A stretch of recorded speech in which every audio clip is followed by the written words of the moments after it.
Alors, série suivante que j'analyse ici. Alors, c'est du WebP, donc il va falloir que je le force à l'ouvrir dans Photoshop, clairement. Voilà. Bon, au niveau de la qualité des images, c'est quand même assez pixelisé, mais ça nous permet quand même de voir un peu comment ça marche, oui. Alors, ce genre de travail, déjà, on a plusieurs sujets, et il n'y en a pas vraiment un qui ressort par rapport à l'autre. Ceci dit, si, attendez, maintenant que je vois ce que c'est un personnage qui court. Donc non, vous n'allez pas essayer de recréer un personnage avec une juxtaposition d'objets. Ce n'est pas l'idée. Il faudrait que ce soit une juxtaposition qui ne tente pas de recréer un sujet. Alors, ce qui est intéressant dans ce travail ici, c'est au niveau des couleurs. On a cette espèce de camailleux d'ocre beige, un autre camailleux de bleu. Les deux qui cohabitent, c'est très intéressant de restreindre la gamme couleur quand vous travaillez. Et bien évidemment, les calques de réglage, tout ça peuvent vous permettre de faire ça même à la fin d'un travail de montage. Vous pouvez décider de travailler les couleurs. C'est ce que je retiendrai dans ce travail principalement. Mais malheureusement, il représente quelque chose. Et donc, il veut dire, les objets tentent de représenter un personnage et donc non. Dans ce cas-ci, c'est plus une illustration non plus. Ce n'est pas vraiment la tendance que nous recherchons. Je passe aux deux images suivantes. Non, c'est une illustration, c'est un photomontage, non. C'est une représentation d'une réalité tridimensionnelle, là aussi. Au niveau du décalage, je veux dire, du fait que ce soit assez surprenant et décomplexé, pourquoi pas? Par contre, c'est quand même une illustration qui représente une réalité tridimensionnelle. Ce n'est pas vraiment une juxtaposition d'objets, donc non. Mais au niveau du décalage et de oser, c'était osé. Alors oui, pour les recherches d'images, avec des images comme ceci, ça va être difficile de faire. C'est fort pixelisé, quoi. Bon. Parfois, j'ai l'impression que vous prenez les vignettes mais bon, non, pas dans ce cas-ci, c'est pas possible, une vignette de ces proportions-là, mais... Alors, ce qui est intéressant ici, c'est le texte et les dessins superposés, les tâches. Oui, tout ça, c'est dynamique, c'est pas mal, mais qu'est-ce que c'est? Ça ressemble un peu comme si c'était une juxtaposition de photos d'un carnet de dessin qu'on avait fait. Donc ça manque d'autres médias là-dedans, de photographies, d'objets superposés, etc. Mais il y a du dynamisme, de l'agressivité dans ça. On n'est pas dans le beau, on n'essaye pas de faire dans l'esthétique, dans le beau.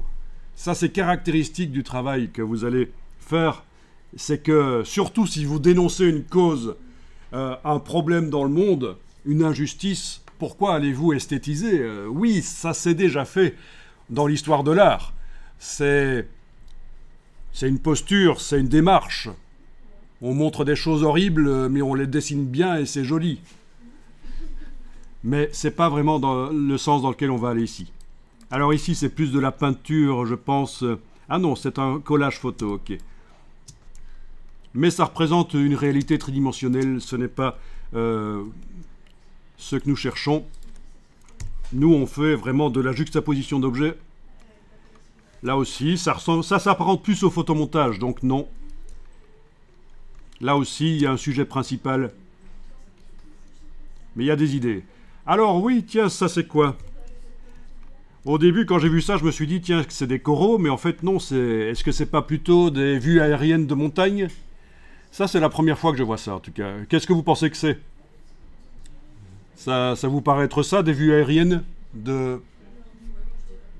Ça, par contre, vous voyez le... Donc, cette œuvre n'est pas dans la tendance de ce que vous allez devoir faire. Par contre, cette idée d'utiliser une vue aérienne assez précise, je vais la reprendre, je vais l'ajouter à la série de techniques graphiques que vous pourriez utiliser. Donc, j'ai le document ici dans lequel j'indique les liens vers les images et les commentaires. Qu'est-ce que cette image apporte au niveau de l'idée. Donc cette image-là, je vais indiquer cette image ne va pas dans le sens du travail que vous allez devoir faire.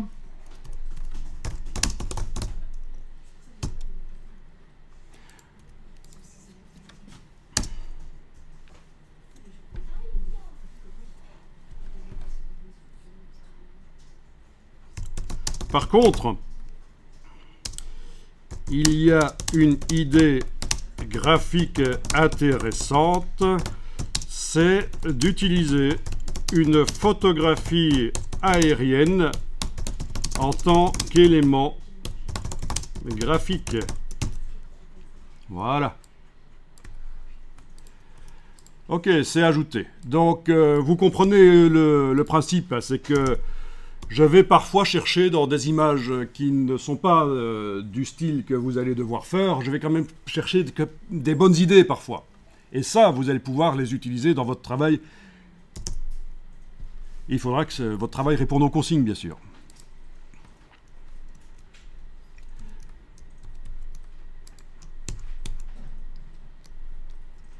Deux images suivantes. Les effets de déchirure comme ceci sont intéressants. Donc c'est de l'imprimé déchiré en bandelette. Vous voyez, c'est dynamique, c'est graphique, c'est pas difficile à faire et tout de suite ça crée du graphisme, ça crée des choses plaisantes à l'œil. Par contre, bien sûr, le reste, pas très intéressant. On retrouve des choses dont on a déjà parlé quand même qui sont intéressantes. C'est les inscriptions au marqueur que vous pouvez bien sûr...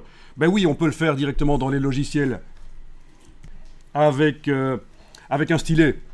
Mais vous pouvez aussi le faire au marqueur tout simplement et le photographier ou le scanner, le récupérer dans le logiciel et l'intégrer.